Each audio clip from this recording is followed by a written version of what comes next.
ความไม่เป็น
มันเลี้ยงติ้งแล้ววันเลี้ยงติ้งตาจะพานาจับหน้าเต้นน้องแย่เนี่ยตาจับนี้มาได้เป็นลูกคุณพ่อแล้วจับหน้ากันก็เป็นว่าจะนี่ให้บนตันมันบัตาเอาไว้จะแม่มันจะมาแก้วหาญาตินี้กายไปกายมาก็จะมาแก้วหาไปมาหาแว่เพื่อคนใหญ่ใหญ่กันจะมาเป็นอายุกันตัวสูงปิดพ่อปิดนี่กันจะเอาไปมาหาแว่จะเอาปิดที่นักที่ขอป้าเป็นลูกคุณน้องมาได้ยังมาเต็มใจใจหนักอีพ่อเลี้ยงเบียร์เลี้ยงแม่เอามาเลือบุญนั้นไว้ดูแม่ถึงนึกมีเบียร์แถมตัวยาเมื่อจะมีการมีงานขอคือสุขนำร้านมีวันที่จะมอย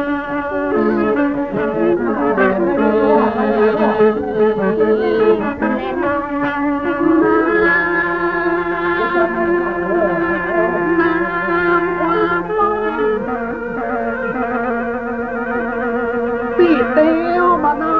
ยนี่กว่าน้ำจะป้าปี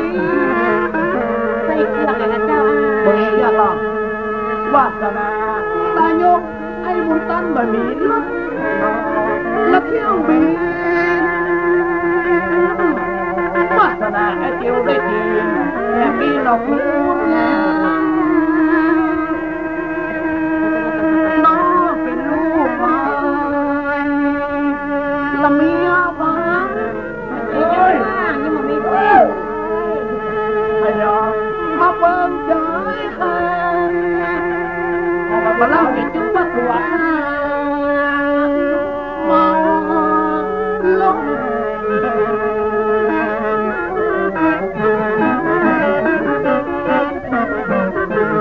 ว่าไม่เป็นลูกมาไม่เป็นตาพอจะไม่ใจมุนตากันแล้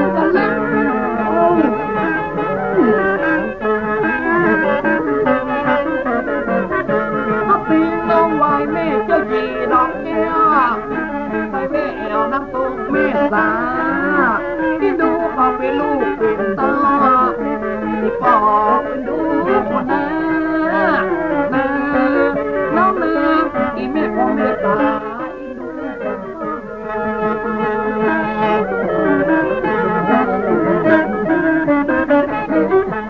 สองว่าปีนี้บัดไอ้เนี่ยมาดอกปีปักตอโคนจุดต่อดัง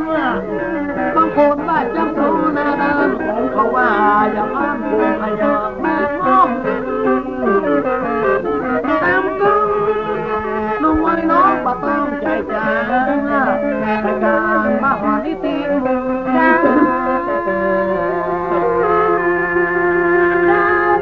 ยังฟ้าสำรับน้องไว้น้องลาจะเลือกเอาหนูตั้งใจเพราะมันงามเนาะฟ้าอย่าน้อยอยู่ในตาจะเลือกเอาแบบใดเจ้าสำรับใจน้องลุงไว้จะเลือกเอาหัวนอกข้างมันเก่งเนาะคุณตันสินลูกมาหัว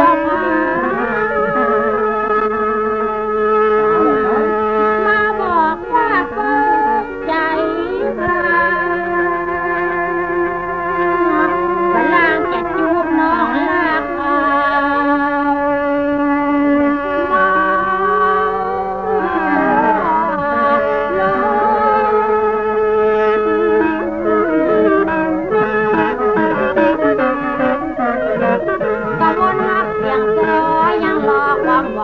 คิดถึงบุญตันดังมาง้อมลาอยู่ได้เด็กเจ้าที่บอกเป็นวิญญาณด้วยนะพ่อเนอะมาคิดถึงอดีตเดิมอ่อนก่อนอันยามเมื่อก่อนนั้นเฮาเคยไปด้วยกันนาบัดเดียวนายมาลาจากมันผิดวิบากกรร ำสั่งมาตัน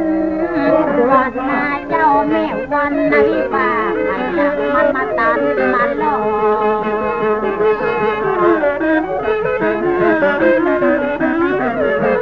กำมานางเสียงโซ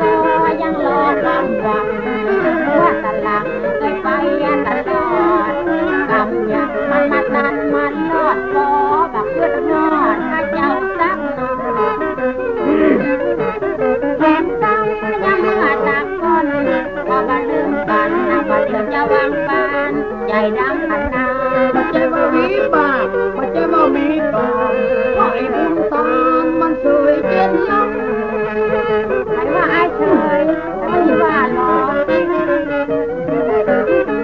เพราะว่าน้องไม้บอกไอ้ตัวไม่ไปว่าที่ดูไอ้บุญตามันตายที่ดูไอ้บุญตาความเตอยังซอยังไอ้นี่มันเสยท่านเลยน้องบอกให้เลยว่ายังพอที่น้องน้องใครว่าแล้วเจ้าไอ้ลูกคนลูกคนไหนหลานมาน้องไว้มาทำมันนี่ก็ทราบว่าพ่อมาในละไอ้ตามันของน้องน้องก็ต้องมาเยยตีน้องนะน้องไว้น้องก็ต้องทำมาไอ้ลูกเจ้านะจ้างสอนมาจบจ้างสอนอย่างน้องไว้มันบ่มีน้ำยาอยู่น้ำตกแม่ตาไปวับศาสนาจะสอนเขาคนแก่ต้องดูได้ดูบ้างยังมาเต็มใจแม่แค่ลั่นกองมาโอ้ไปกับง้อมโอ้ง้อมใจมาสองมาตัวน้อยจางแม่หัวคำก็ใจดีหนอนะหนอเจ้าแม่นอขึ้นช่วงมันเล่าอย่างเนี้ยมันว่าจางมันม้วนแบบไรนะม้วนแบบม้วนเรียนหรือว่ามาเดียวมาแม่บ้านแม่บัวคำพ่อน้อยจางสิริจันทร์เป็นเจ้ากระซังเป็นเจ้าภาพเขาพระเจ้าว่าเขาถึงจะว่าแถมก็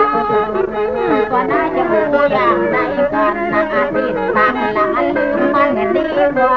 ต่อไปต้องบ่มีวาสนาพระน้ำตกไม่สาน้องไว้มันสูงลังสูงแก่ละ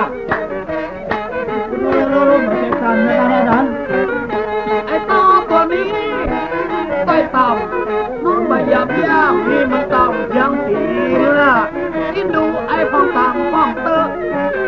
ที่ยิงพี่กะตีละปีนายน้องนายวันหน้าหัวควายก็กระต่ายแหลกคองคุณหายเชื่อเรื่องว่าเดี๋ยวทุกวันเนี่ยอันต่อไปต่อมวาสนาน้ำตกแม่สามันสุดว่าลงไว้บ่ยินดีไอ้เป็นคนไม่มาบอกไม่บ้านจังสอตามตายบ่มีความหมายมันบ่หวานนะ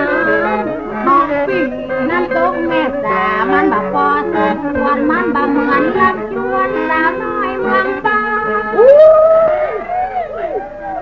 ปล่อยมันปล่อยอะไรล่ะปล่อยมันจะนะว่ากันว่ามันแก่มันเข้าให้มาหาบ้านเต้ามากันลาบ้านเต้เอาไว้ก็มันเข้านาลาเอาบักราธนาไปตำบลแม่แหลมเจ้าแม่เองเอาไปแม่แหลมเขาให้ไปป่าใน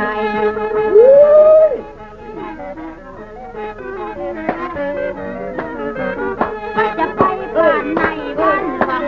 แม่แต่มันรักแม่แหลมบางทีใจแต่ถ้ามันดูไปแม่ซ้อมดอกไม้มีใครถึงมาเหลวมาโตสมควรน้องใจมันมาถูกขบวนมันมาเหมือนลำชวนลูกดาวถ้าว่าควายเข้าห้อยน้องอยากไปไล่มันเข้าสวนไอ้เลี้ยงลำชวนมาพามาเติมตั้งคนกินแล้วเรื่องยากเวลาสมองมาใหม่ในเจ็ดล้ำก็มีที่ ในความจำมีก็นายน้องเราดิ่งเรานี่ขัดตัวคนงามเลยมันเฮาแต่จะเมาหรือมันหัวทิ้งบ่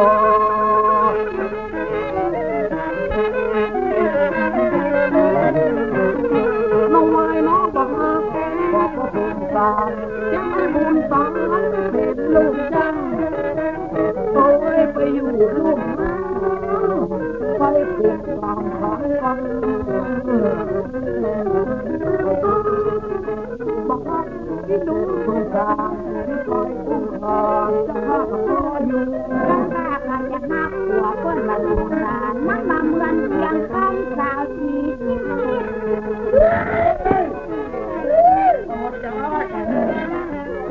ห้อยเลยห้อยเลยมันก็คือยาพิษเขาว่าชีวิตน่าจะคือความหวานลงตามันหินใจถ้าว่าลงใจอยากบุญตากามเจ้าแม่คำเขาว่าลงตามันหินใจอยู่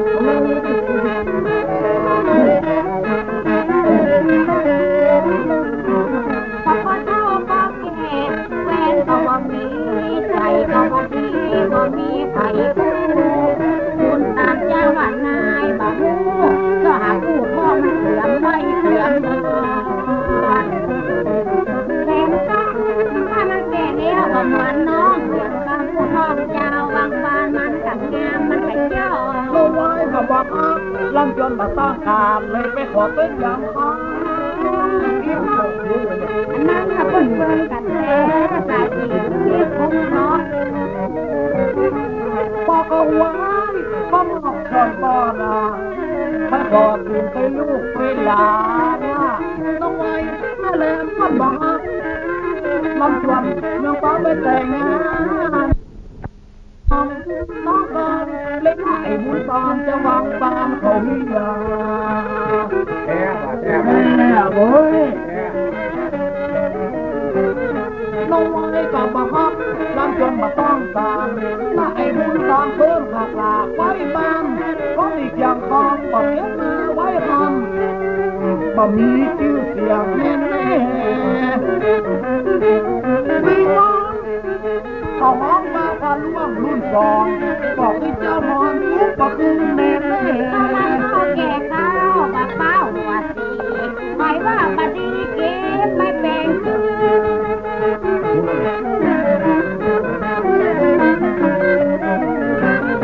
มันมีไฟในกระจายไล่ไฟเอือกันมาเป็นว่าถ้าจะเอาบอกเนื้อห้องหา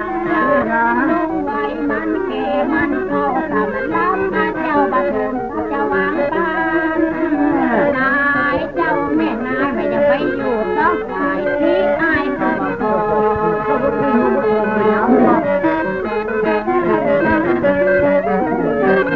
กว่าเท่าพักภูมิเพราะว่านุ่มพักเท่าไม่ดูมันแย่นะได้เท่าอย่างงงไว้มันบ่มีใครใจให้เป็นลูกไปเขายังน้ำพอกันมาดอกกันยอกกันนะบัดได้ไปอยู่ต้องฝ่ายเขายังน้ำพอเพราะว่าโลกนี้มันเวียนวนบัดทีสองโอ้เอาไว้ตะกอนเฮ้ยไปไหนไปน้อยบุญตองที่จะไปถ่ายทำงานยามได้ก็หาจ้าสังเวียนเก็บแต่ยศหาว่าคนอ่อนต้องหากองกองหาว่าอาณาจารย์หาว่าไอ้ตอนจะกอดแม่จะเฮ้ยน้องบักกินทอดที่เก่าปางลางเนาะอยู่กับกันน้องเนาน้องลืมความหลังน้องลืมความเก่าจะได้ว่าก็ฟังในใจไว้คล่องวิ่งน้องแต่ก่อนน้องเคยไปจอมตองบอกเลยเจ้ามอนน้องไปเก็บลูกหอยไปพลาดแต่ก่อนเคยไปบางบ้านบักด้วยให้ไอ้บุญตาเนี่ยบื่นปักหลักไปฆ่าเด็กซ่ามาเลย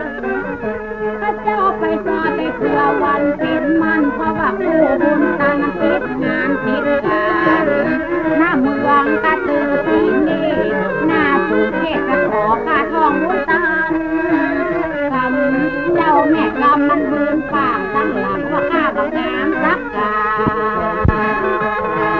เฮ้ยกันยังเมื่อตาตอนมาเคยหูจักกันเป็นผู้ทองละวันย่างต่อรับลูกรู้ไว้บ่ยิ่งดังยิ่งหูรับลูกเพิ่นเลยบ่พอแถมกังก่อนวันละก่อนไว้ท้องบุญตันลืมปากตั้งหวังว่าข้าเจ้ามันบันลอยย่างต่อกำลังคิดลงบน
เป็นเจ้าพิสิทธิ์ลีจาเป็นเจ้าจะบอกน้องน้องไว้กันถึงงานบ่ใจยาหันบาดใจยาของมาน้อยเดินมามองนักเท่าว่าซอยของมีความดีมีความเดียวตามาสีได้มาเดียวบ้านนั้นดีเวลังเมื่อทันทีก็น้อยไปพันยาความหลังที่ลงน้องนี้พอตัวจะไปจังไม่ออกบ้านพอจะดังเล่าอยู่น้องไม้น้องเล่ากับให้เขาบุญตำ